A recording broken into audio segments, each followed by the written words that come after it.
মাঘ মাসের শুক্লপক্ষের ষষ্ঠী তিথিতে শীতল ষষ্ঠী ব্রত করা হয়। শীতল ষষ্ঠীর কথা। এক দেশে এক বামনী বাস করত। তার একটি ছেলে আর একটি বউ ছিল।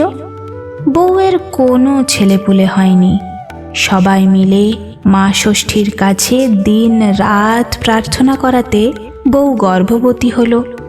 গর্ভ দিন দিন খুব বাড়তে লাগলো।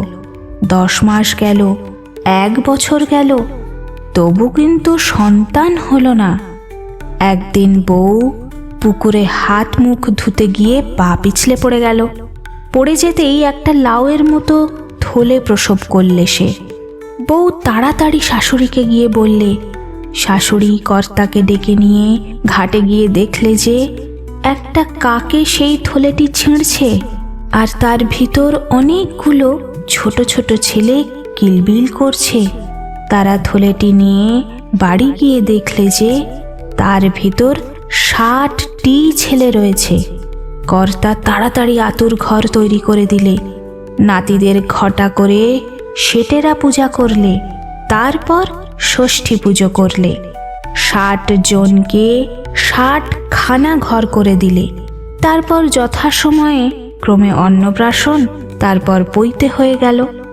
তারপর বিয়ের জন্যে গিন্নি কর্তাকে পিড়াপিড়ি করতে লাগলো। কিন্তু বউ বললে, যার 60টি মেয়ে আছে সেখানে আমার ছেলেদের বিয়ে দেব। কর্তা শুনে বললে, সর্বনাশ, সে কোথা থেকে পাবো মা?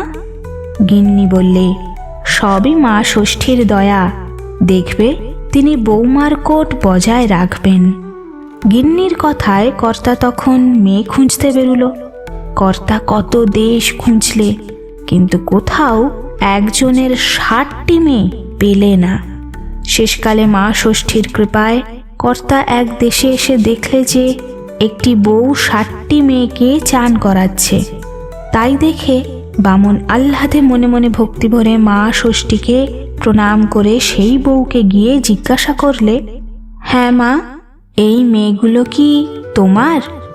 বউটি বললে, হ্যাঁ বাবা, কত পাপ করেছিলুম, তাই ভগবান এই গরিব বামুনের ঘরে এতগুলি মেয়ে দিয়েছেন।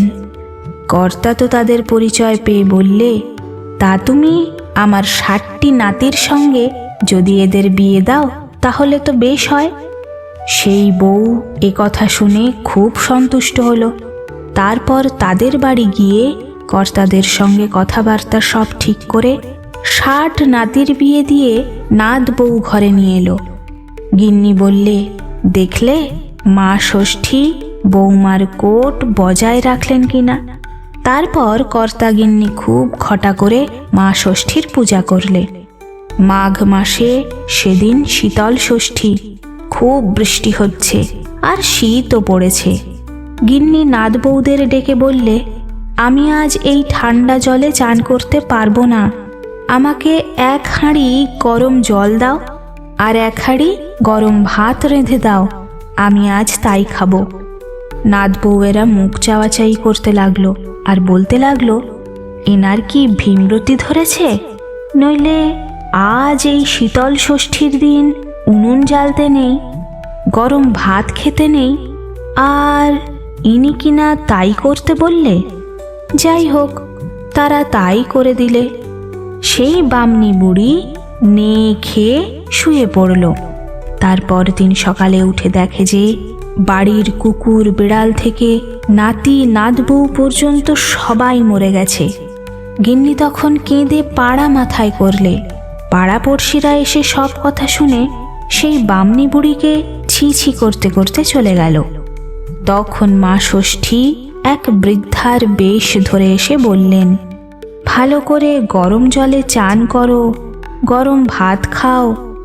গিন্নি তখন কাঁদতে কাঁদতে তার পা জড়িয়ে ধরে বললে, মা, এর উপায় করো আর আমাকে ক্ষমা করো।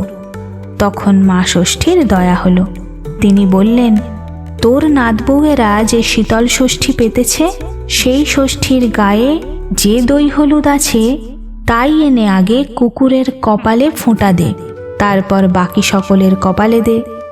আর ওই হলুদ ছোপানো সুতো ছেলে আর নাতিদের হাতে তাগা করে বেঁধে দে, আর কখনো শীতল ষষ্ঠীর দিন গরম জলে চান করিসনি আর গরম ভাত খাসনি। এই বলে তিনি অন্তর্ধান করলেন। গিন্নি তখন মা ষষ্ঠীর কথা মতো সমস্ত করলে, যেমন করা, আর সবাই যেন ঘুম থেকে জেগে উঠে বসল। তারপর গিন্নি ছেলে আর নাতিদের হাতে সুতোর তাগা বেঁধে দিলে, কর্তাকে সমস্ত কথা বললে। কর্তা এসব কথা শুনে গিন্নির ওপর রাগ করতে লাগলো। তারপর কর্তা খুব ধুমধাম করে মা ষষ্ঠীর পূজা করলে। এই সব কথা চারিদিকে প্রচার হলো। শীতল ষষ্ঠীর কথাও পৃথিবীতে প্রচার হলো। দই পান্তা গোটা সিদ্ধ খেয়ে শীতল ষষ্ঠী করতে হয়, সেদিন গরম ভাত খেতে নেই।